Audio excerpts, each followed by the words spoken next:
ഇവിടെ സ്റ്റേജിലുള്ള നേതാക്കന്മാർ നിങ്ങളോട് സംസാരിക്കുന്നതാണ്. ആ ആസന്നമായ ലോക്സഭാ തെരഞ്ഞെടുപ്പിൽ നമ്മുടെ സ്ഥാനാർത്ഥിയായ ശ്രീ കെ സുധാകരൻ അവരുടെ പമ്പിച്ച ഭൂരിപക്ഷത്തോടെ വിജയിപ്പിക്കുന്നതിന് വേണ്ട ചെറിയൊരു ദൗത്യം നമ്മളെ ബൂത്ത് ഏറ്റെടുക്കേണ്ടതുണ്ട്. അതിൻ്റെ ഭാഗമായിട്ടാണ് ഇന്ന് ഈ കുടുംബ സംഘം ഇവിടെ സംഘടിപ്പിച്ചിട്ടുള്ളത്. അതിൽ നിങ്ങളെ അഭിസംബോധന സംസാരിക്കാൻ നേതാക്കന്മാരെത്തിയിട്ടുണ്ട്. അവർക്കൊക്കെ സ്വാഗതം ആശംസിക്കുക എന്നുള്ളതാണ് എൻ്റെ കടമ. ഞാൻ നേരെ അതിലേക്ക് കടക്കുകയാണ്. നമുക്ക് ആദ്യമായിട്ട് നമ്മുടെ ഈ യോഗത്തിന് അധ്യക്ഷം വഹിക്കുന്നത് നമ്മുടെ ബൂത്ത് കോൺഗ്രസ് കമ്മിറ്റിയുടെ പ്രസിഡന്റ് ശ്രീ സജീവനാണ്. സജീവനെ ഈ യോഗത്തിലേക്ക് വളരെ സവിനയം ഞാൻ സ്വാഗതം ചെയ്യുകയാണ്. അതുപോലെ തന്നെ നമ്മുടെ ഈ യോഗത്തിലെ അഭിസംബോധന സംസാരിക്കുന്നതിന് വേണ്ടി ഇവിടെ എത്തിയിട്ടുള്ള നമ്മുടെ കോൺഗ്രസിൻ്റെ പേരാവൂർ മണ്ഡലം കോൺഗ്രസ് കമ്മിറ്റിയുടെ പ്രസിഡന്റ് യുവ നേതാവും കൂടിയായ ശ്രീ അഡ്വക്കേറ്റ് ഷബീർ ചെക്കിയാട്, അദ്ദേഹത്തെ ഏറെ ബഹുമാനത്തോടെ ഈ യോഗത്തിലേക്ക് സ്വാഗതം ചെയ്തുകൊള്ളുകയാണ്. അതുപോലെ തന്നെ നമ്മളെ അഭിസംബോധനയോട് സംസാരിക്കുന്നതിന് വേണ്ടി JSSന്റെ നേതാവ് ശ്രീ ദാസേട്ടൻ കൂടി എത്തിയിട്ടുണ്ട്. അദ്ദേഹത്തെയും ഏറെ ബഹുമാനത്തോടുകൂടി ഞാൻ സ്വാഗതം ചെയ്തുകൊള്ളു. അതുപോലെ തന്നെ നമുക്കറിയാം, പരിചയപ്പെടുത്തേണ്ട കാര്യമൊന്നുമില്ല, നമ്മുടെ തൊട്ടടുത്ത കോളയാട് മണ്ഡലം കമ്മിറ്റിയുടെ കോൺഗ്രസിൻ്റെ മണ്ഡലം പ്രസിഡന്റ് ശ്രീ ഷാജിൻ ചെറിയാൻ, അദ്ദേഹത്തെയും ഞാൻ ഈ യോഗത്തിലേക്ക് സ്വാഗതം ചെയ്തുകൊള്ളുന്നു. അതുപോലെ തന്നെ നമ്മുടെ ഇപ്പോൾ തന്നെ ഇവിടെ എത്താൻ പോകുന്ന നമ്മുടെ പ്രിയങ്കരനായ MLA അഡ്വക്കേറ്റ് സണ്ണി ജോസഫ് അവരുടെ ഈ യോഗത്തിലേക്ക് സ്വാഗതം ചെയ്യുകയാണ്. അതുപോലെ തന്നെ നിങ്ങളെ അഭിസംബോധന ചെയ്തുകൊണ്ട് സംസാരിക്കുന്നതിന് വേണ്ടി ഇവിടെ ജില്ലാ കോൺഗ്രസ് കമ്മിറ്റിയുടെ സെക്രട്ടറിയായ ശ്രീമതി ലിസി ജോസഫും ഇവിടെ എത്തുന്നതാണ്. അവരെയും ഈ യോഗത്തിലേക്ക് സ്വാഗതം ചെയ്തുകൊണ്ട് ഈ യോഗത്തിൽ പങ്കെടുത്ത മുഴുവൻ ആളുകളെയും വളരെ സ്നേഹത്തോടുകൂടി സ്വാഗതം ചെയ്തുകൊണ്ട് ഈ യോഗം നടപടികൾ നിയന്ത്രിക്കുന്നതിന് വേണ്ടി അധ്യക്ഷനെ ക്ഷണിച്ചോളൂ. കോൺഗ്രസ് കമ്മിറ്റിയുടെ ആരാധനായി പ്രസിഡന്റ് ഷബീർ ചെക്കിയാട്ട്, JSSന്റെ ഭാരവാഹി ദാസേട്ടൻ, കോളയാട് മണ്ഡലം പ്രസിഡന്റ് സാജൻ ചെറിയാൻ, സ്നേഹം നിറഞ്ഞ കോൺഗ്രസ് പ്രവർത്തകരെ, സുഹൃത്തുക്കൾ, നമുക്കറിയാം ഒരു ഇലക്ഷൻ പടിവാതിലെത്തിയിരിക്കുകയാണ്. ഇന്നേക്ക് 9 ദിവസം മാത്രമേ ഉള്ളൂ ഇലക്ഷൻ. ഇനിയുള്ള ദിവസങ്ങളിൽ നമ്മൾ അധികം തലയും മുറുക്കി പ്രവർത്തിച്ച് അദ്ദേഹത്തിൻ്റെ ഭൂരിപക്ഷം നല്ല രീതിയിൽ ഉറപ്പാക്കണമെന്ന് മാത്രമേ ഈ അവസരത്തിൽ പറയുവാനുള്ളൂ. ഇവിടെ എത്തിയ എല്ലാവരെയും ബൂത്ത് കോൺഗ്രസ് കമ്മിറ്റിക്ക് വേണ്ടി സ്വാഗതം ചെയ്യുന്നു. അതുപോലെ നിങ്ങളോട് സംസാരിക്കുന്നതിന് വേണ്ടി JSSന്റെ ഭാരവാഹി ദാസേട്ടൻ അവരെ ക്ഷണിക്കുക.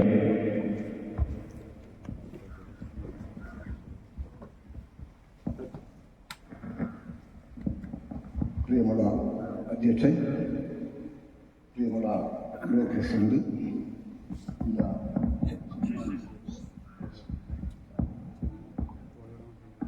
കോളയാട് മണ്ഡലം പ്രസിഡന്റ് സാജൻ ചെറിയാൻ, ഇവിടെ എത്തിച്ചേർന്നിട്ടുള്ള ഐക്യ ജനാധിപത്യ മുന്നണിയുടെ പ്രവർത്തകരെ, വോട്ടർമാരെ, ഇവിടെ നമ്മൾ ഇന്നലെ ഒരു കുടുംബ സംഗമം ചേർന്നതിൻ്റെ ഉദ്ദേശ ലക്ഷ്യങ്ങളെല്ലാം സ്വാഗതപ്രാസംഗം പറഞ്ഞു. ആസന്നമായ പാർലമെന്റ് തെരഞ്ഞെടുപ്പിന് ചുരുങ്ങിയതിന് 8-9 ദിവസമാണ്. ഇന്ത്യ രാജ്യത്തെ അടുത്ത 5 കൊല്ലം ആര് ഭരിക്കണം എന്നുള്ള തീരുമാനമെടുക്കുന്നതിനുള്ള ഒരു തെരഞ്ഞെടുപ്പാണ്. ഇന്ത്യൻ നാഷണൽ കോൺഗ്രസ് രൂപം കൊടുത്ത് നേതൃത്വം കൊടുത്ത ഇന്ത്യ മുന്നണി, ഭാരതീയ ജനതാ പാർട്ടി നേതൃത്വം കൊടുക്കുന്ന ഇന്ത്യ മുന്നണിയുമാണ് ഈ രാജ്യത്ത് മുഖ്യമായി മത്സരിച്ചിട്ടുള്ളത്. കേരളത്തിനെ സംബന്ധിച്ചിടത്തോളം ഇന്ത്യ മുന്നണി എന്ന് പറയുന്നത് അപ്രസക്തമാണ്. അതിന് പകരമായിട്ടുള്ളത് LDF എന്ന് പറയുന്ന ഇടതുപക്ഷ ജനാധിപത്യ മുന്നണി. നമ്മൾ ഉയർത്തുന്ന മുദ്രാവാക്യം ഇന്ത്യയിൽ ജനാധിപത്യവും മതേതരത്വം നിലനിർത്തണം എന്നാണെങ്കിൽ ഇടതുപക്ഷ മുന്നണി ഉയർത്തുന്ന മുദ്രാവാക്യം അവരുടെ പാർട്ടി ചിഹ്നം നിലനിർത്തണം, രജിസ്ട്രേഷൻ നിലനിർത്തണം, ഇന്ത്യ രാജ്യമല്ല വിഷയം എന്നുള്ളതാണ്. അപ്പം നമ്മളതിനെ എങ്ങനെ കാണണം? ഇന്ത്യ രാജ്യത്തെ മതേതരത്വവും ജനാധിപത്യവും നിലനിൽക്കണമോ, അതെയോ LDF പറയുന്ന മാതിരി അവരുടെ ചിഹ്നവും അവരുടെ പാർട്ടിയുടെ രജിസ്ട്രേഷനും നിലനിൽക്കണമോ എന്ന ഒരു വിചാരമാണ് ഈ സമയത്ത് നമുക്കുണ്ടാകുന്നത്. നമ്മളെ സംബന്ധിച്ചിടത്തോളം ഏതെങ്കിലും പാർട്ടിയുടെ ചിഹ്നവും കൊടിയും സംരക്ഷിക്കലല്ല മുഖ്യമായ ലക്ഷ്യം. വർഷങ്ങൾക്ക് മുമ്പ് ബ്രിട്ടീഷുകാരോട് പടപൊരുതി ആയിരക്കണക്കിന് ജനങ്ങളെ രക്തസാക്ഷിയാക്കിയ ഇന്ത്യൻ നാഷണൽ കോൺഗ്രസിനെ നേതൃത്വത്തിലുള്ള മുന്നണിയെ അധികാരത്തിലേറ്റണമെങ്കിൽ കണ്ണൂർ പാർലമെന്റിൽ നിന്നും മത്സരിക്കുന്ന ഐക്യ ജനാധിപത്യ മുന്നണിയുടെ സ്ഥാനാർത്ഥി ശ്രീ കെ സുധാകരനെ ജയിപ്പിക്കേണ്ട ഉത്തരവാദിത്വം നമ്മളിൽ ഓരോരുത്തരും. നമ്മളിപ്പോൾ ഇവർ പറയുന്ന മാതിരി എം ഇ ജയരാജനെ നമ്മൾ ജയിപ്പിച്ചു വിട്ടാൽ എന്തായിരിക്കും ഫലമെന്ന് നിങ്ങൾക്കും എനിക്കുമെല്ലാം അറിയാവുന്ന വസ്തുതയാണ്. കാരണം മൻമോഹൻ സിംഗ് ഈ രാജ്യത്ത് ഭരിക്കുമ്പോൾ അതിന് പിന്തുണ കൊടുത്തുകൊണ്ടിരുന്ന ഇടതുപക്ഷ മുന്നണി അല്ലെങ്കിൽ CPM ആണവ കരാറിന്റെ പേര് പറഞ്ഞുകൊണ്ട് ഒരു സുപ്രഭാതത്തിൽ അവർ രാജിവെച്ചു പോവുകയാണ്, പിന്തുണ വെക്കുകയാണ് ചെയ്യുന്നത്. നമുക്കവരെ വിശ്വസിക്കാൻ കഴിയുമോ? കാരണം ഇവര് പണ്ട് കമ്പ്യൂട്ടറിനെതിരെയും തൊഴിൽതന്ത്രത്തിനെതിരെയും അതുപോലെ കല്ലുവത്തി യന്ത്രത്തിനെല്ലാം സമരം നടത്തിയ പാരമ്പര്യമുള്ളവര് ഒരു സുപ്രഭാതത്തിൽ അത് സമരം നടത്തി അടിച്ചു പൊളിക്കുകയും പിന്നീട് ഒരു കാലഘട്ടത്തിൽ അതിന്റെ വക്താക്കളായി മാറുകയും ചെയ്യുന്ന ഈ പ്രസ്ഥാനത്തെ നമുക്ക് വിശ്വസിക്കാൻ കഴിയുമോ? ഇന്ത്യ രാജ്യം എന്ന് പറയുന്ന നല്ലൊരു ജനസംഖ്യ ഇന്നും പട്ടിണിയിൽ കഴിഞ്ഞുകൂടുകയാണ്. 2014 ഇന്ത്യ ഗവൺമെന്റ് മോദി ഗവൺമെന്റ് അധികാരത്തിലെത്തിയതിനു ശേഷം ഇന്ത്യയുടെ വികസനം എവിടെ എത്തി എന്നുള്ളതും നാം പരിശോധിക്കേണ്ടിയിരിക്കുന്നു. അവരെ സംബന്ധിച്ചിടത്തോളം വർഗീയതയല്ലാതെ ജാതീയതയല്ലാതെ ഒരു നയപരമായ തീരുമാനമുള്ള ഒരു പാർട്ടിയല്ല BJP എന്നുള്ളത് നാം മനസ്സിലാക്കേണ്ടിയിരിക്കുന്നു. 1977 അന്ന് അടിയന്തരാവസ്ഥയ്ക്ക് ശേഷം വന്ന തെരഞ്ഞെടുപ്പിൽ തട്ടിക്കൂട്ടിയ ജനതാ പാർട്ടി എന്ന് പറയുന്ന ആ പ്രസ്ഥാനത്തിൽ നിന്ന് ഉരുത്തിരിഞ്ഞു വന്നതാണ് ഈ BJP. എന്തിനായിരുന്നു അത് ഉരുത്തിരിഞ്ഞൊരു BJP ആയത് എന്ന് നാം എല്ലാം മനസ്സിലാക്കേണ്ടിയിരിക്കുന്നു. 1984 അവർ ജനതാ പാർട്ടിയിൽ നിന്ന് മാറി ഭാരതീയ ജനതാ പാർട്ടി ഉണ്ടാക്കുമ്പോൾ തീർച്ചയായിട്ടും ഒരു നയപരമായ തീരുമാനങ്ങളുള്ള ഒരു ഉണ്ടാക്കിയ ഒരു പ്രസ്ഥാനമാണ് BJP. അതിന് പിന്നെ എവിടെയാണ് അലകുപിടി ഉണ്ടാവുക? അപ്പൊ അവിടെ അതിന് നേതൃത്വം കൊടുക്കുന്നത് മതവർഗീയവാദിയായ RSSന്റെ ഉപദേശം കേട്ടിട്ടായിരുന്നു എന്നുള്ളത് നാം മനസ്സിലാക്കേണ്ടിയിരിക്കുന്നു. കാരണം RSSകാരൻ എന്തു പറയുന്നു, അവരുടെ നയം എന്താണോ അതാണ് ഇവിടെ നടത്തേണ്ടത്. ഈ 10 കൊല്ലം കൊണ്ട് ഇന്ത്യ രാജ്യത്തിന് ഏത് രീതിയിലുള്ള പുരോഗതി വന്നിട്ടുണ്ട് എന്ന് അവർ നമ്മളോട് പറയേണ്ടിയിരിക്കുന്നു. അവരിപ്പോൾ ഉയർത്തിക്കൊണ്ടുവരുന്നത് എന്താ? ഒരു രാമക്ഷേത്രം പണിയുന്നു.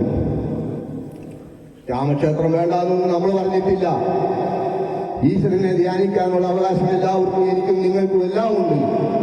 പക്ഷേ അതിനു വേണ്ടി കോടികൾ മുടക്കി ക്ഷേത്രം പണിതുകൊണ്ട് ദരിദ്രവാസികളായ ഇന്ത്യക്കാരന്റെ പട്ടിണി മാറുമോ എന്നാണ് നമുക്ക് അവരോട് ചോദിക്കുവാനുള്ളത്. വികസനം എന്ന് പറയുന്നത് ഒരു മൂലയിലും എത്തിയിട്ടില്ല എന്നുള്ളത് നമുക്ക് വ്യക്തമായിട്ടറിയാം. അവരുയർത്തുന്ന മുദ്രാവാക്യം എന്താണ്? ഒറ്റ മുദ്രാവാക്യമേ ഉള്ളൂ, ജാതീയത.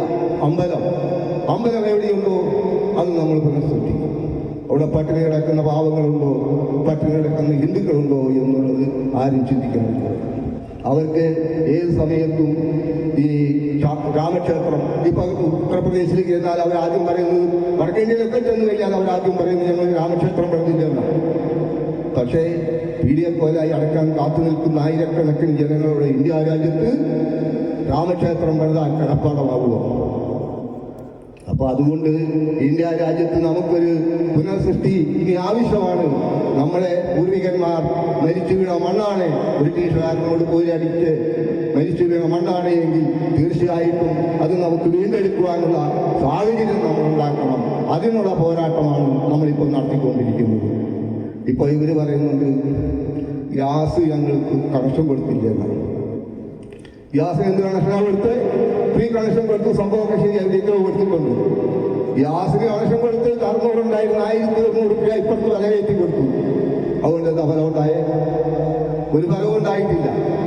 അപ്പൊ അവരെ സംബന്ധിച്ച ഒരു ഭാഗത്ത് നമുക്ക് എന്തെങ്കിലും ചെറുതായിട്ട് തരിക, അതിനേക്കാൾ 4 ഇരട്ടി നമ്മളോട് തിരിച്ചു വാങ്ങുന്ന ഒരു സ്ഥിതി. എന്താ ഇവിടെ പെട്രോളിന്റെ ഡീസലിന്റെ വില എത്രയാണ്? പെട്രോളിനും ഡീസലും 50 രൂപയ്ക്ക് തരുമെന്ന് പറഞ്ഞത് ഇപ്പോ 110. ഇപ്പൊ അതിലെന്തോ ചെറുത് കുറച്ചിട്ടുണ്ട്. ജൂൺ മാസം 4-ാം തീയതിയാണ് ഇതിന്റെ റിസൾട്ട് വരിക. നിർഭാഗ്യവശാൽ നമ്മളെ ലക്ഷ്യത്തിൽ എത്തിയിട്ടില്ലെങ്കിൽ തീർച്ചയായിട്ടും ഇവര് നമ്മളെ കഴുത്തൽ യാതൊരു സംശയവും വേണ്ട. അതുകൊണ്ട് തന്നെയാണ് ഈ തെരഞ്ഞെടുപ്പിന്റെ പ്രാധാന്യം നമ്മൾ മനസ്സിലാക്കി എല്ലാവരും കൈയെടുത്തിന്റെ നല്ല രീതിയിലുള്ള പ്രവർത്തനം കാഴ്ചവെക്കുന്നതാണ് പറയുന്നത്. ഇവരിപ്പോ ഞങ്ങൾ അധികാരത്തിൽ വന്നാൽ 5 കടന്നു വന്നാൽ ഇന്ത്യ മുന്നണി അവിടെ തൊട്ടടുത്ത നാടുകളിൽ നിയമനം നടത്തുമെന്ന ഗ്യാരണ്ടിയാണ്. ആ നിയമനം നടത്തുമ്പോൾ അതിനകത്ത് 50% യുവതികൾക്ക്, സ്ത്രീകൾക്ക് പരിഗണന നൽകുമെന്നുള്ള ഗ്യാരണ്ടിയാണ്. പ്രിയപ്പെട്ടവരെ, പീഡനം അനുഭവിക്കുന്ന സ്ത്രീ ജനവിഭാഗങ്ങളുടെ എണ്ണം കൂടുന്നു. നിരാധമന്മാരായ ആളുകൾ ഭരണത്തിന്റെ തണലിലും രാഷ്ട്രീയ പാർട്ടിയുടെ തണലിലും തടിച്ചു കൊഴുത്തു വളരുമ്പോൾ സ്ത്രീകളെ സംരക്ഷിക്കാൻ സാധിക്കുന്ന ഓഫീസ് സംവിധാനങ്ങൾ ഓരോ പഞ്ചായത്തിനകത്തും രൂപപ്പെടുത്തുമെന്ന് പറയുന്ന ഗ്യാരണ്ടിയാ.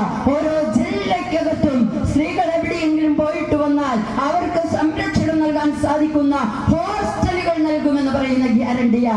അങ്ങനെ വിവിധങ്ങളായ ഗ്യാരണ്ടികൾ ഈ രാജ്യത്ത് നടപ്പിലാക്കി പ്രാവർത്തികമാക്കി എന്നെയും നിങ്ങളെയും ചേർത്ത് പിടിച്ച് ഇക്കാലം അത്രയും മുൻപോട്ടേക്ക് നയിച്ച് രാജ്യത്തിന്റെ മുൻപിലല്ല ലോകത്തിന്റെ മുൻപിൽ ഇന്ത്യയുടെ യശസ് ഉയർത്തിപ്പിടിച്ച ഇന്ത്യൻ നാഷണൽ കോൺഗ്രസ് നേതൃത്വം കൊടുക്കുന്ന ഇന്ത്യ മുന്നണി നൽകുന്ന ഗ്യാരണ്ടിക്ക് അനുകൂലമായി ചിന്തിക്കാൻ, അതിന്റെ പിന്തുടർച്ചക്കാരനായി, അതിന്റെ പിന്തുണക്കാരനായി കണ്ണൂർ ലോക്സഭാ മണ്ഡലത്തിൽ നിന്ന് മത്സരിക്കുന്ന പ്രിയപ്പെട്ട സ്ഥാനാർത്ഥി ശ്രീ കെ സുധാകരൻ പരിചയപ്പെടുത്തേണ്ട ആവശ്യമില്ല.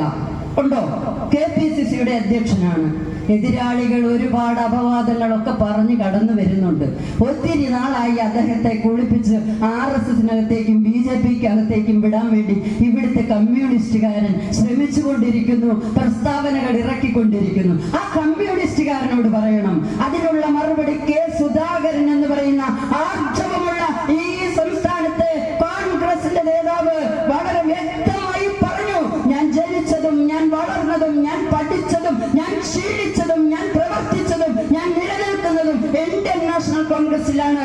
ഞാൻ മരിച്ചു വീണാൽ ഞാൻ പുതപ്പിക്കുന്ന കൊടിയും അത് ഇന്ത്യൻ നാഷണൽ കോൺഗ്രസിന്റേതായിരിക്കുമെന്ന് മറുപടി പറഞ്ഞുകൊണ്ട് ഈ രാജ്യത്തെ, ഈ സംസ്ഥാനത്തെ, ഈ കണ്ണൂരിന്റെ മണ്ണിലെ ജനങ്ങളുടെ പ്രശ്നങ്ങളും പ്രയാസങ്ങളും അറിഞ്ഞുകൊണ്ട് അടുക്കളക്കകത്തും അടുപ്പിനകത്തും മഞ്ഞുകുറ്റി അടിക്കാൻ വന്നാൽ അത് പിണറായിയല്ല, ഏത് സർക്കാരായാലും അത് പിരിതെറിയുമെന്ന് പറയാൻ തന്റെ ഇടമുള്ള പൗരത്വ ബില്ല് ഈ രാജ്യത്തിന്റെ മണ്ണിൽ നടപ്പിലാക്കില്ല, അത് അറബിക്കടലിൽ വലിച്ചു കീറി എറിയുമെന്ന് പറയാൻ തന്റെ ഇടമുള്ള കെ സുധാകരന് പിന്തുണ പ്രഖ്യാപിക്കാനാവട്ടെ.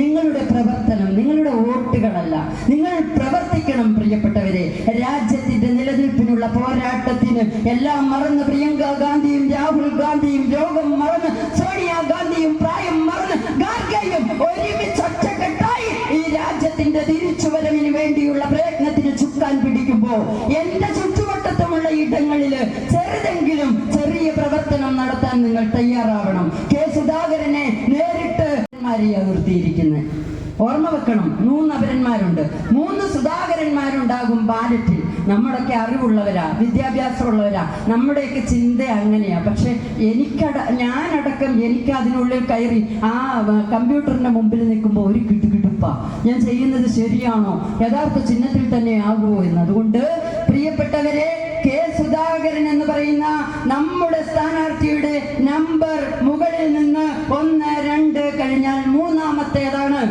ഓർമ്മയുണ്ടാവണം, പേര് കെ സുധാകരൻ എന്നാണ്. അതിന്റെ നേരെ ചിഹ്നം കൈപ്പത്തിയാണ്. അവിടെ കൃത്യമായി വോട്ട് ചെയ്യാൻ നിങ്ങൾ ഓർക്കണം.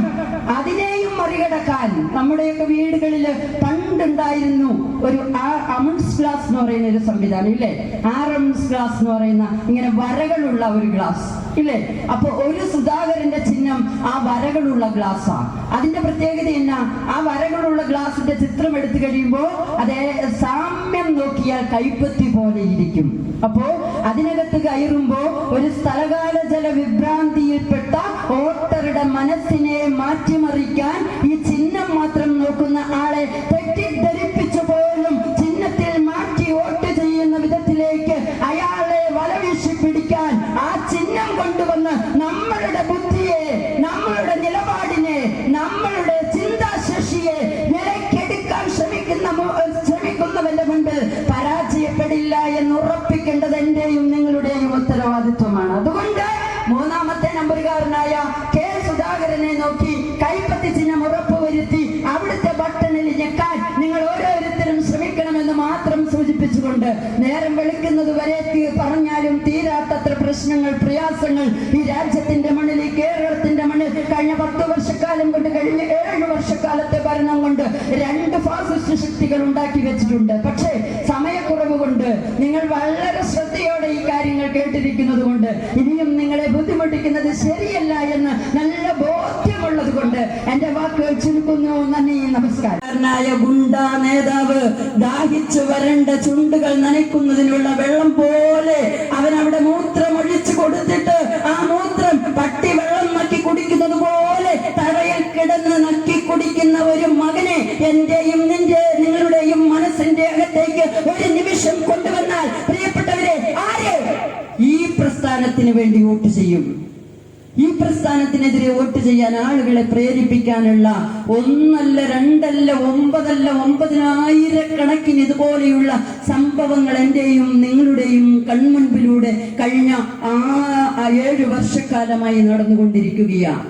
പീഡിപ്പിക്കപ്പെട്ടാൽ പീഡനം അനുഭവിച്ചവന് നീതി ലഭിക്കാത്ത കേരളമായി കേരളം കഴിഞ്ഞ 7 വർഷക്കാലം കൊണ്ട് മാറിയിരിക്കുന്നു.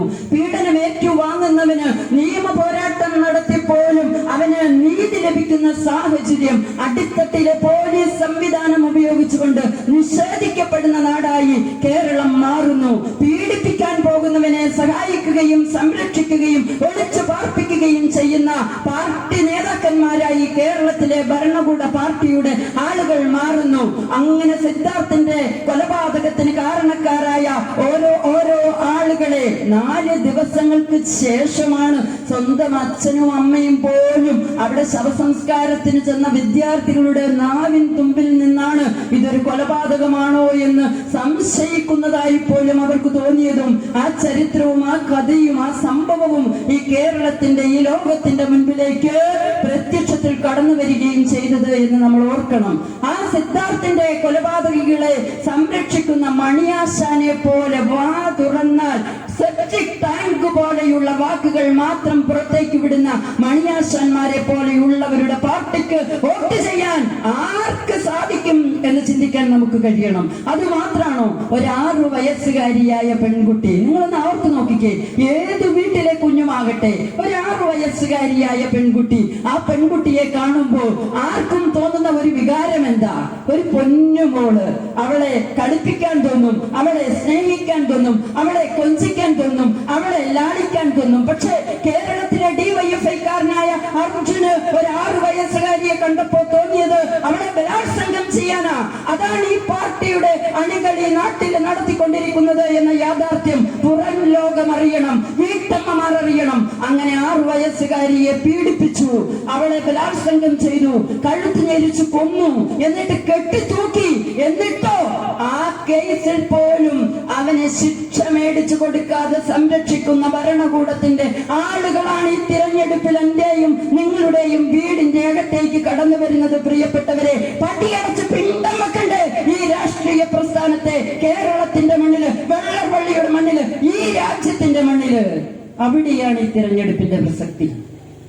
അതും പോട്ടെ, നമ്മുടെ ഈ ഭരണത്തിനെതിരെ അസഭ്യം പറയുന്നത്. ഒടുക്കത്തെ ഒരു ഭരണം വന്നതോടുകൂടി ഞാനൊരു വീട് പണിയാൻ വേണ്ടി പെർമിറ്റിന് അപേക്ഷ കൊടുത്തു. ആ അപേക്ഷ കൊടുത്തിട്ട് 1500 രൂപയ്ക്കോ 2000 രൂപയ്ക്കോ തീരേണ്ട ഒരു പ്രശ്നം ഇന്ന് 25,000 രൂപ കൊടുക്കേണ്ട അവസ്ഥയിലേക്ക് എത്തിച്ച സർക്കാരാണ് ഈ മുടിഞ്ഞ സർക്കാർ എന്ന് പറയുന്നത്. സഖാവാണ് എന്ന് നിങ്ങളുടെ മുൻപിൽ ഓർമ്മപ്പെടുത്താൻ ഞാൻ ആഗ്രഹിക്കുകയാണ്. 1500 രൂപ കൊടുക്കേണ്ടടുത്ത് അത് 15,000 രൂപയാക്കി പെർമിറ്റ് ഫീസ് വർദ്ധിപ്പിച്ച ഒരു സർക്കാരിന്റെ ആളുകൾ എന്റെയും നിങ്ങളുടെയും വീടുകൾക്കകത്തേക്ക് വോട്ട് ചോദിച്ചുകൊണ്ട് കടന്നു വരുമ്പോ കടക്ക് പുറത്ത് എന്ന് പിണറായി വിജയൻ പത്രമാധ്യമക്കാരോട് പറഞ്ഞതിനേക്കാൾ ശക്തമായി ഉറച്ച ശബ്ദത്തിൽ പറയാൻ എനിക്കും നിങ്ങൾക്കും സാധിക്കണ്ടേ? അതുമൊക്കെ നമ്മൾ സഹിച്ചു. വേറെ മാർഗമില്ല. 5 വർഷത്തേക്ക് തിരഞ്ഞെടുക്കപ്പെട്ട് കഴിഞ്ഞാൽ പിന്നെ അധികാരത്തിൽ നിന്ന് ഇറക്കാൻ നമ്മുടെ മുൻപിൽ വേറെ വഴികളില്ല. മറ്റൊരു തിരഞ്ഞെടുപ്പ് വരുന്നത് വരെ എന്നതുകൊണ്ട് നമ്മൾ അതൊക്കെ സഹിച്ചു. നമ്മൾ സഹിച്ചതിന് ഒരുപാട് കണക്കുകളുണ്ട്. 51 വെട്ടിക്കൊന്ന TP ചന്ദ്രശേഖരന്റെ കൊലപാതകം, അത് നിയമ പോരാട്ടങ്ങൾ നടത്തിക്കൊണ്ട് രമ എന്ന് പറയുന്ന പ്രിയപ്പെട്ട TP ചന്ദ്രശേഖരന്റെ ഭാര്യ മുൻപോട്ടേക്ക് പോകുമ്പോഴും ഈ കേരളം അതിനെ സഹിച്ചവരാ. ഷുഹൈബ് എന്ന് പറയുന്ന പ്രിയപ്പെട്ട കാരുണ്യ പ്രവർത്തനങ്ങൾ മാത്രം നടത്തിക്കൊണ്ട് മുൻപോട്ടേക്ക് പോയ മട്ടന്നൂരിന്റെ പൊന്നുപുത്രൻ ചെറുപ്പക്കാരൻ, അവനെ 41 വെട്ടി കൊലപ്പെടുത്തിയപ്പോഴും അത് ഈ കേരളം സഹിച്ചവരാ. കൃപേഷ് എന്ന് പറയുന്ന, ശരത് ലാൽ എന്ന് പറയുന്ന 2 പ്രിയപ്പെട്ട കുടുംബത്തിന്റെ യുവാക്കളായിട്ടുള്ള ആളുകൾ, അവർ ഇന്ത്യൻ നാഷണൽ കോൺഗ്രസിന്റെ യൂത്ത് കോൺഗ്രസിന്റെ ഭാഗമായിരുന്നു എന്നതുകൊണ്ട് മാത്രം അവരെ കൊലപ്പെടുത്തിയപ്പോൾ അത് ഈ കേരളവും ഇവിടുത്തെ ഇന്ത്യൻ നാഷണൽ കോൺഗ്രസും നിയമ പോരാട്ടത്തിന് മാത്രം തയ്യാറായിക്കൊണ്ട് സഹിച്ചവരാ. ഷുക്കൂർ എന്ന് പറയുന്ന പാവപ്പെട്ട യുവാവിനെ പരസ്യ വിചാരണ നടത്തിക്കൊണ്ട് ആയിരക്കണക്കിന് ആളുകളുടെ മുൻപിൽ വെച്ച്, തുറന്ന മൈതാനത്തിൽ വെച്ച് വെട്ടിക്കൊലപ്പെടുത്തിയപ്പോ അതും ഈ കേരളം സഹിച്ചവരാ പ്രിയപ്പെട്ടവരെ. എന്നാൽ ഈ കഴിഞ്ഞ ദിവസം നമ്മൾ കണ്ടു, നമ്മുടെയൊക്കെ പ്രതീക്ഷ ഇപ്പോൾ നമ്മുടെ മക്കളിലാണ്. കാർഷിക മേഖല തകർന്നു. അവിടെ ഇനി ഒന്നും നോക്കാനില്ല. വന്യമൃഗ ശല്യങ്ങൾ പെരുകി വരുന്നു. നമ്മൾ കൊടുക്കുന്ന സാധനത്തിനൊന്നും വിലയില്ലാത്ത അവസ്ഥയായി. നമുക്ക് ഇങ്ങോട്ട് മേടിക്കുന്നതിനൊക്കെ ഇരട്ടി വിലയായി. അപ്പൊ കാർഷിക മേഖല കൊണ്ട് ഇനി ജീവിതമില്ല എന്ന് തിരിച്ചറിഞ്ഞ മലയോരത്തെ കർഷകർ പോലും പ്രതീക്ഷ വെക്കുന്നത് തങ്ങളുടെ മക്കൾ അവർ നല്ല വിദ്യാഭ്യാസം നേടി, നല്ല ജോലി നേടി ഈ കുടുംബത്തെ മുൻപോട്ടേക്ക് നയിക്കുമെന്നുള്ളിടത്താ. രാവുകളെ പകലാക്കിക്കൊണ്ട് കുട്ടികൾ പഠിച്ച് നല്ല മെറിറ്റിൽ മാർക്ക് വാങ്ങി അവിടുന്ന് വീണ്ടും കഷ്ടപ്പെട്ട് പഠിച്ച് എൻട്രൻസ് എക്സാമുകൾ എഴുതി അവർ ഗവൺമെന്റ് കോളേജുകളിൽ അഡ്മിഷൻ എടുക്കും. അഡ്മിഷൻ എടുക്കുമ്പോ അച്ഛനും അമ്മയും സഹോദരങ്ങളും നാട്ടുകാരും ഒക്കെ അവരെ ചേർത്ത് പിടിക്കും. അത് അവരുടെ കഷ്ടപ്പാടിന്റെ പ്രതിഫലമാണ്. അത് അവർക്ക് ഒരാശ്വാസമാകുന്നത്, ഒരു പ്രതീക്ഷയാകുന്നത്, ഒരു സ്വപ്ന സാക്ഷാത്കാരമാകുന്നത് ആ വിദ്യാഭ്യാസം പൂർത്തീകരിച്ച് അവരവരുടെ തൊഴിൽ മേഖലയിലേക്ക് കടന്നു വരുമ്പോഴാ. അങ്ങനെ വയനാടിന്റെ മണ്ണിലേക്ക് പഠിക്കാൻ പോയ ഒരു പൊന്നുപുത്രനുണ്ട്. ആരാ? സിദ്ധാർത്ഥ് എന്ന് പറയുന്ന പ്രിയപ്പെട്ട മകൻ. അവനെ ഏറെ പ്രതീക്ഷയോടുകൂടി അച്ഛനും അമ്മയും വയനാട്ടിലെ വെറ്റിനറി കോളേജിലേക്ക് പഠിക്കുന്നതിന് വേണ്ടി പറഞ്ഞു വിട്ടതാ. സർവകലാശാലകളെയും കോളേജ് ക്യാമ്പസുകളെയും ഹോസ്റ്റലുകളെയും ഗുണ്ടാമുറികളും ഇടിമുറികളും ആയുധപ്പുരകളും ശേഖരിക്കുന്ന കേന്ദ്രങ്ങളാക്കി മാറ്റിയ കേരളത്തിലെ CPM-ന്റെ വിദ്യാർത്ഥി സംഘടനയായ SFI കേരളത്തെ മുഴുവൻ കലാലയങ്ങളെയും ഈ അവസ്ഥയിലേക്ക് എത്തിച്ചു എന്ന് ഏറെക്കാലമായി KSUവും യൂത്ത് കോൺഗ്രസും ഇന്ത്യൻ നാഷണൽ കോൺഗ്രസും ഒരേ സ്വരത്തിൽ ഒരേപോലെ പറഞ്ഞു തുടങ്ങിയിട്ട് അതിനൊന്നും ചെവി കൊടുക്കാതെ അവരെയൊക്കെ വീണ്ടും സംരക്ഷിച്ച് മുൻപോട്ടേക്ക് പോയ ഒരു ഭരണകൂടം അവസാനം സിദ്ധാർത്ഥ് എന്ന് പറയുന്ന പയ്യനെ നിങ്ങൾ ആലോചിക്കണം. ഞാൻ അതിന്റെ വിശദാംശങ്ങളിലേക്കൊന്നും കടക്കുന്നില്ല.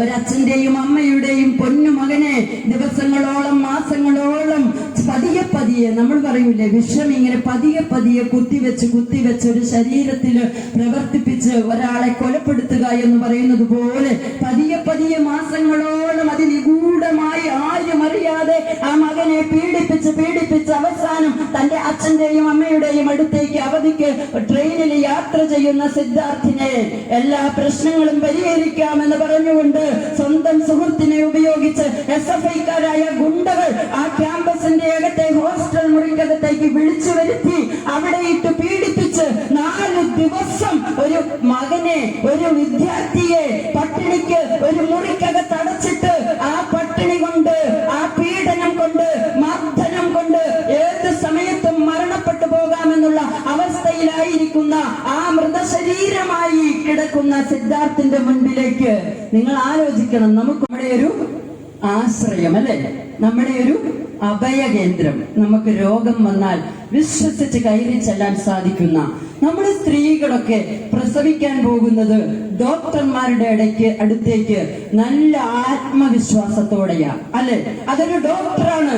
ആ ഡോക്ടർ എന്ന് പറയുന്നത് നമ്മളെ ഒരു രോഗിയായിട്ട് മാത്രമാണ് കാണുന്നത് എന്നുള്ള നല്ല ബോധ്യത്തിന്റെ അടിസ്ഥാനത്തിലാണ് 7 വർഷക്കാലങ്ങൾക്ക് അപ്പുറത്ത് വരെ നമ്മൾ ആശുപത്രികളിലേക്ക് കടന്നു ചെന്നിരുന്നത് എങ്കിൽ, പ്രിയപ്പെട്ടവരെ, ആശുപത്രികളില് സാധാരണക്കാരായ ആളുകൾക്ക് ഗവൺമെന്റ് ആശുപത്രികളില് കയറി ചെല്ലാൻ പറ്റാത്ത ഇടമാണ് എന്ന് കേരളത്തിന്റെ മണ്ണിലെ മെഡിക്കൽ കോളേജില് ICUവിൽ കിടക്കുന്ന ഒരു സ്ത്രീ, നിങ്ങളൊന്ന് ആലോചിച്ച് നോക്കിക്കേ.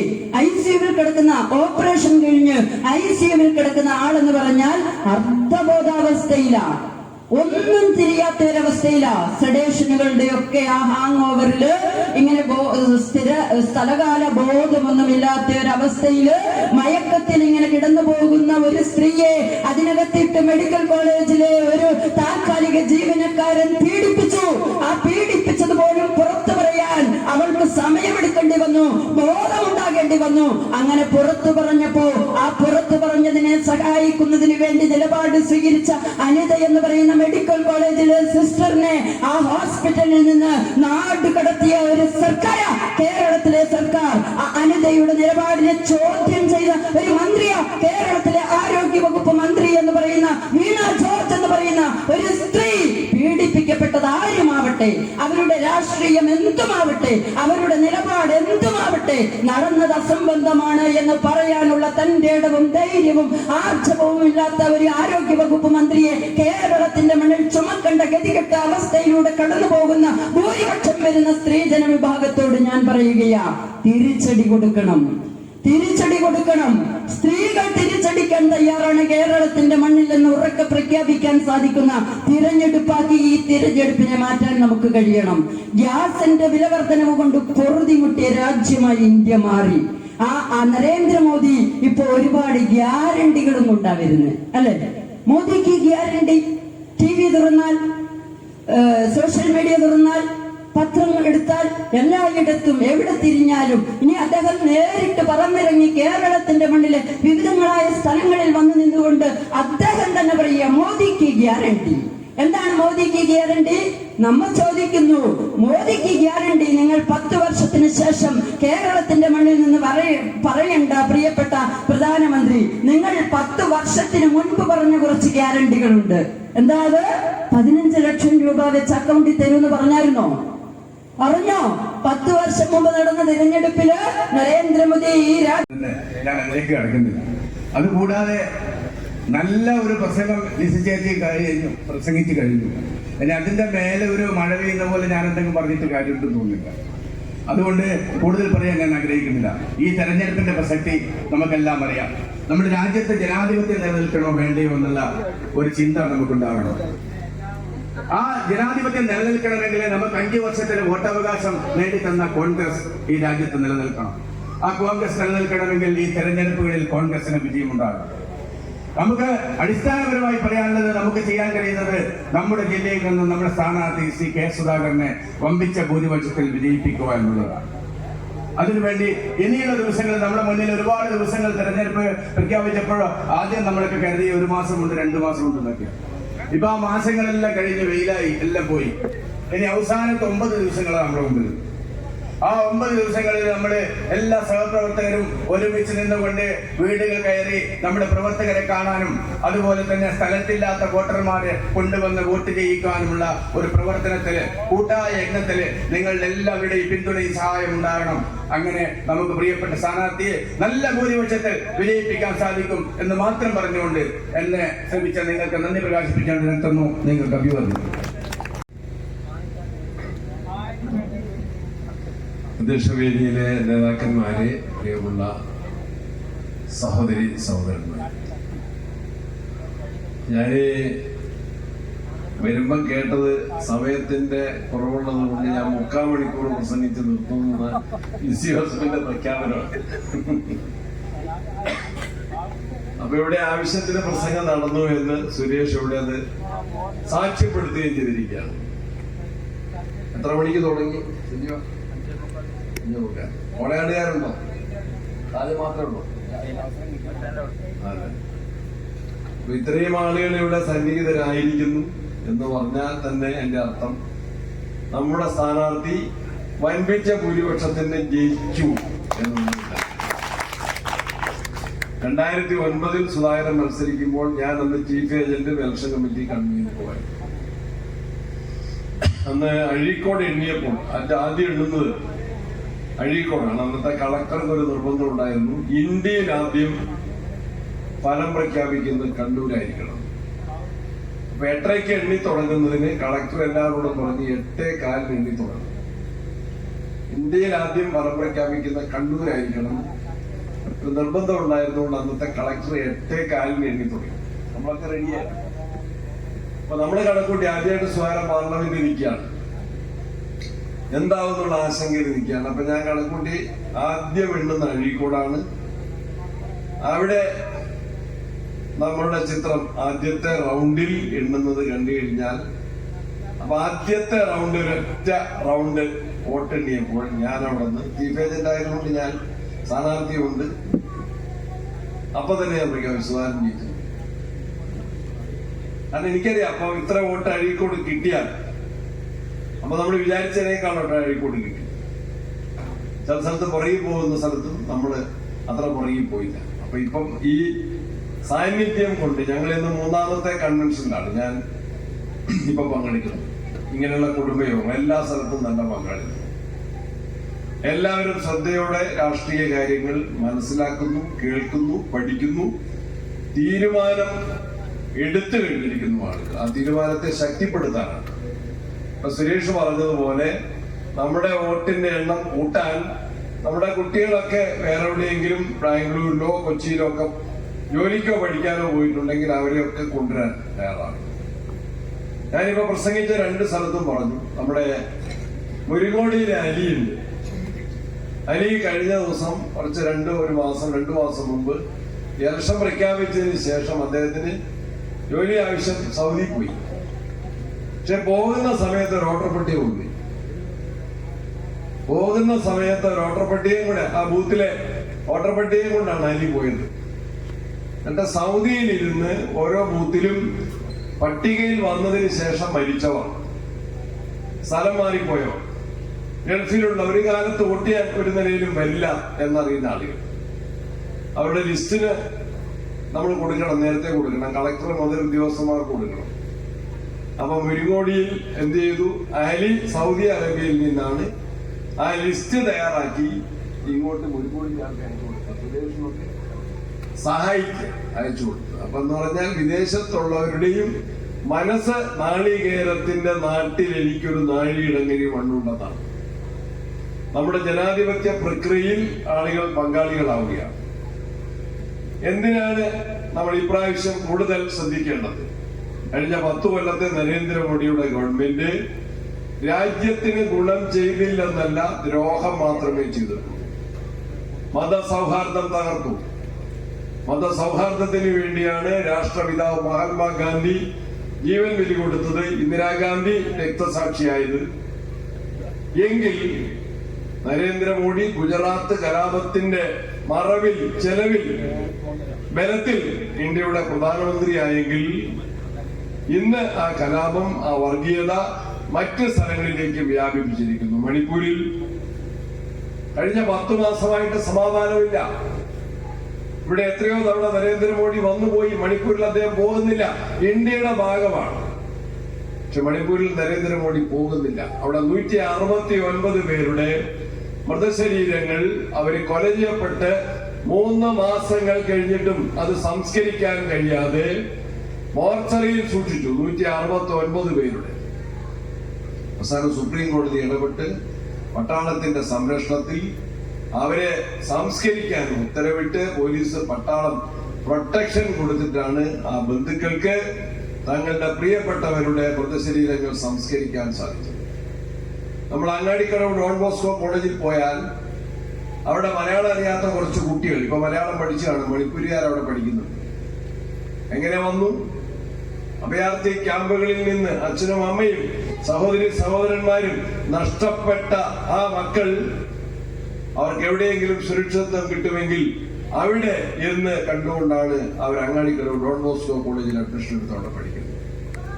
ആ കുട്ടികൾ കണ്ടാൽ അധികം പെൺകുട്ടികളാണ്, കണ്ടാൽ സുന്ദരിമാരാണെങ്കിൽ പോലും അവരുടെ മനസ്സിൽ വലിയ ദുഃഖം. അച്ഛനെവിടെ, അമ്മയെവിടെ, സഹോദരി എവിടെ, ചേച്ചി എവിടെ? വിച്ഛേദിച്ചു. ഇന്റർനെറ്റ് ഇല്ല, പത്രങ്ങളില്ല, സ്വാതന്ത്ര്യമില്ല. 17,000 പേരെ അഭയാർത്ഥി ക്യാമ്പുകളിൽ കഴിഞ്ഞ, അഭയാർത്ഥി ക്യാമ്പുകളിൽ 17,000 ഒന്നുമില്ല, അങ്ങനെ കഴിഞ്ഞവരിൽ 17,000 പേരുടെ വോട്ടുകൾ തള്ളിക്കളഞ്ഞു. അവരിപ്പോ സുപ്രീം കോടതിയിൽ അപേക്ഷ കൊടുത്തു. മലയാള പത്രങ്ങളിൽ അത് വന്നോ എന്നറിയില്ല, ഞാൻ ഹിന്ദു പത്രത്തിലാണ് വായിച്ചെന്ന് തോന്നുന്നു. 17,000 പേർക്ക് വോട്ടവകാശം വേണമെന്ന് പറഞ്ഞ് അവര് സുപ്രീം കോടതിയിൽ അപേക്ഷ കൊടുത്തപ്പോൾ സുപ്രീം കോടതി അവസാനം വൈകിപ്പോയി. ഇനിയിപ്പോ ഇതിനൊന്നും ചെയ്യാൻ കഴിയില്ല എന്ന് പറഞ്ഞ് അവരുടെ വോട്ടവകാശം ഇല്ലാത്ത സാഹചര്യം. അപ്പൊ ജനങ്ങൾ നരകിക്കുകയാണ്, ദുരിതം അനുഭവിക്കുകയാണ്, സമാധാനമില്ലാത്ത സാഹചര്യം വന്നിരിക്കുകയാണ്. പൗരത്വ പ്രശ്നം വേറൊരു വിഭാഗീയതയ്ക്ക് വേണ്ടി ഉണ്ടാക്കിയതാണ്. വസ്ത്രത്തിന്റെ പേരിൽ, ഭക്ഷണത്തിന്റെ പേരിൽ സാധിച്ചു. ഇന്ത്യയുടെ ഐക്യം, അതിന് ഭാരത് ജോഡോ എന്ന മുദ്രാവാക്യം വന്നപ്പോൾ ഞാൻ KPCC യോഗത്തിൽ പറഞ്ഞ് ഈ മുദ്രാവാക്യം മാറ്റണം. ഇന്ത്യയാണ്.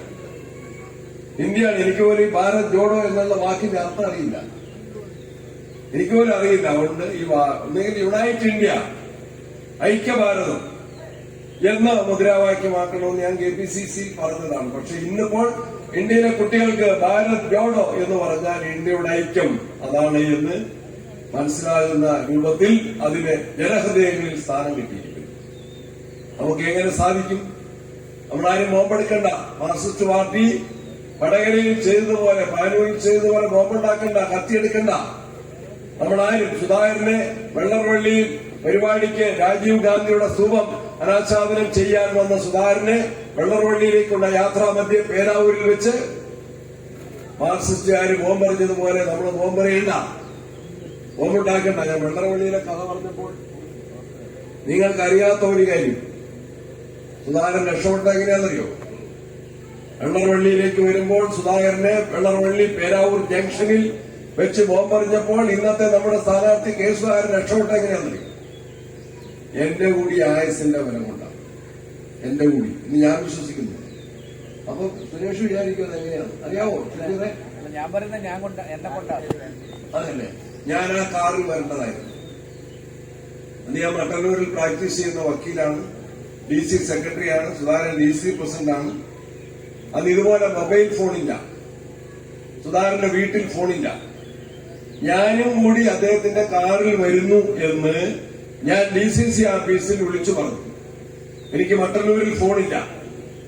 എന്റെ മട്ടന്നൂരിലെ വക്കീൽ ഓഫീസിന്റെയും ക്വാർട്ടേഴ്സിന്റെയും അടുത്ത് മൂസക്കുട്ടിക്കായുടെ 379 നമ്പർ ഫോണിൽ നിന്ന് ഞാൻ DCC ഓഫീസിൽ വിളിച്ചിട്ട് പ്രസിഡന്റ് വരുമ്പോ എന്നെ കൂടെ കൂട്ടണം, ഞാൻ മട്ടന്നൂർ റെഡിയായിട്ട് നിൽക്കുന്നു. അദ്ദേഹം ഇത് അറിയുന്നില്ല. അദ്ദേഹം DCC ഓഫീസിൽ പോകാതെ അദ്ദേഹം നേരെ പേരാവൂരിലേക്ക് പോകും. അപ്പൊ ആർളം ഫാമിലൊരു തൊഴിലാളി സമരം നടക്കുന്നു, അവിടെ കൂടി കയറാൻ വേണ്ടി ഞാൻ ഈ മെസ്സേജ് കൊടുത്ത് അറിയാതെ അദ്ദേഹം നേരെ പേരാവൂരിലേക്ക് പോകും. ഞാനുണ്ടെങ്കിൽ എവിടെയിരിക്കും? DCC പ്രസിഡന്റ് കാറിന്റെ ഇടതുവശത്തിരിക്കും. ഞാനുണ്ടെങ്കിൽ എവിടെയിരിക്കും? DC secretary വലതുവശത്തിരിക്കും. ആ സ്ഥലത്ത് എവിടെയാണ് നിന്നത്? പേരാവൂർ ജംഗ്ഷനിലാണ്. ഇതാണ് ഇരിട്ടി ഭാഗത്ത് പേരാവൂര് പെട്രോൾ പമ്പ് കഴിഞ്ഞ് പള്ളി കഴിഞ്ഞാൽ ഇങ്ങനെ ടീച്ചർമാർക്കറിയാം 90 ഡിഗ്രി വളവാണ്. അപ്പൊ കാറ് നിർത്തണം. That slow. കാർ അങ്ങനെ സ്റ്റോപ്പ് ചെയ്ത് തിരിക്കണം. ആ തിരിക്കുന്നിടത്ത് അപ്പുറം ഇപ്പുറം നിന്ന് കൃത്യമായിട്ട് എറിയാനാണ് അവർ നിന്നത്. ഞാനുണ്ടായിരുന്നെങ്കിൽ സുധാകരൻ വെള്ളറവള്ളിയിലേക്കുള്ള വഴിയറിയില്ല അന്ന്. അതുകൊണ്ട് എന്ത് ചെയ്തു? ആ കൂടെയുള്ളവരാർക്കും വെള്ളറവള്ളിയിലേക്കുള്ള വഴിയറിയില്ല. അവരെന്ത് ചെയ്തു? നേരെ നെടുമ്പോയ റോഡിലാണ് കോൺഗ്രസ് ഓഫീസ്.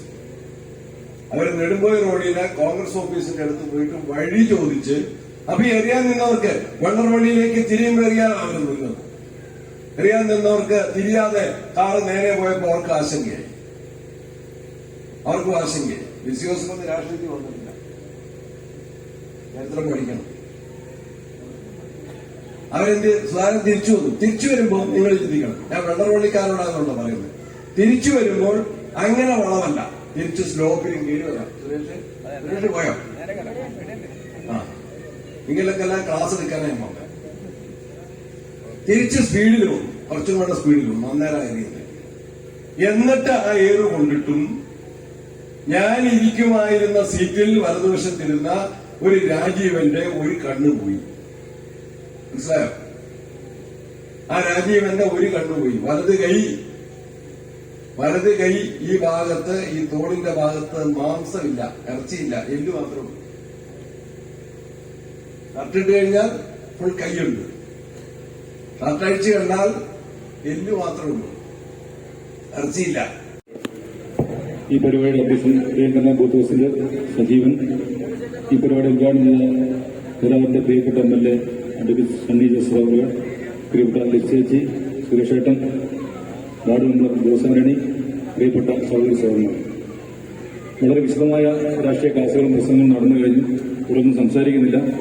നമ്മുടെ പ്രിയങ്കര സ്ഥാനാർത്ഥി വോട്ടെണ്ണുമ്പോൾ വൻ ഭൂരിപക്ഷത്തിൽ, അതും കഴിഞ്ഞ വർഷത്തെക്കാളും കൂടുതൽ ഭൂരിപക്ഷത്തിൽ ജയിക്കുമെന്നായിരുന്നു നമുക്കൊന്നും സംശയമില്ല. പക്ഷേ ചില ചാനൽ സർവേകൾ നമ്മുടെ കണ്ണൂർ ടൈറ്റാന്നുള്ള മറ്റിൽ ചില സൂചനകൾ നൽകുന്നു. പക്ഷേ 100% നമ്മളെ അടുക്കത്ത് പ്രവർത്തനം നടത്തുന്നവരാണ്. നമുക്കറിയാം, വീടൊക്കെ കയറുമ്പോൾ തീർച്ചയായും ഇടത് ഭരണത്തിനെതിരെ ഒരു വൻ വികാരമുണ്ട്. അതൊരു കൊടുങ്കാറ്റായി ആഞ്ഞടിച്ച് തീർച്ചയായും നമ്മുടെ സ്ഥാനാർത്ഥി കഴിഞ്ഞ തവണത്തേക്കാൾ ഗംഭീരമായ ഭൂരിപക്ഷത്തിൽ വിജയിക്കുന്ന ഒരു സംശയമില്ല.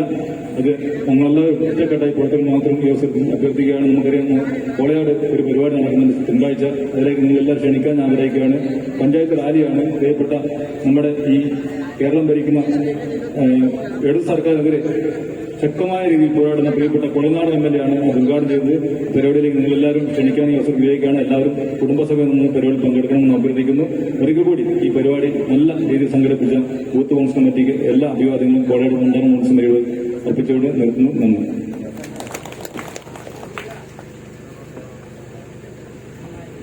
കമ്മിറ്റിയുടെ ആരാധ്യനായ അധ്യക്ഷൻ സജീവട്ടൻ, അതോടൊപ്പം തന്നെ ഈ സംഗമം ഉദ്ഘാടനം ചെയ്ത പ്രിയപ്പെട്ട MLA ഉൾപ്പെടെയുള്ള DCH ഉൾപ്പെടെയുള്ള UDFിലെ നേതാക്കന്മാരെ, പ്രിയപ്പെട്ടവരെ, ലോക്സഭാ തെരഞ്ഞെടുപ്പ് ആസൻ സാഹചര്യമായതിനാൽ ഉടനടി തന്നെ നടക്കുന്ന സാഹചര്യമായാൽ ഇന്ത്യയെ സംബന്ധിച്ചിടത്തോളം നിർണായകമാണ് ഈ തെരഞ്ഞെടുപ്പ് എന്ന് നമുക്കെല്ലാവർക്കും അറിയാം.